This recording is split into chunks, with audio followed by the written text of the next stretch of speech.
Hi friends అందరికి నేను సొరకాయ పాయసం అయితే చేస్తున్నాను. దానికి ఫస్ట్ అయితే ప్యాన్ పెట్టాను. ప్యాన్ అయితే ఎదిగింది. కొంచెం నెయ్యి వేసుకోవాలి.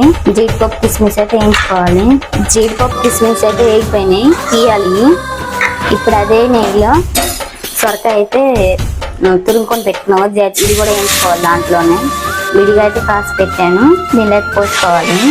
ఇప్పుడైతే సగ్బియ్యం కూడా కాసి పోసాం కదా, ఇది కూడా ఉడిగిపోయింది. దీనిలో కొంచెం యాలకుల పొడి చక్కెర వేసుకోవాలి. కొంచెం అయితే నేను బెల్లం వేస్తున్నా, సాల్ట్ కొంచెం.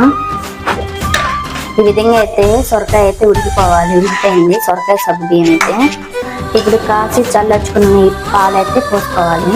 స్టవ్ ఆఫ్ చేసుకోవాలి ఫస్ట్, తర్వాత పాలు వేసుకోవాలి. అంతే అండి, సింపుల్ గా ఈజీగా సొరకాయ పాయసం అయితే అయిపోయింది. కొత్తగా నా వీడియోని సబ్స్క్రైబ్ చేసుకుని లైక్ చేయండి. Bye bye.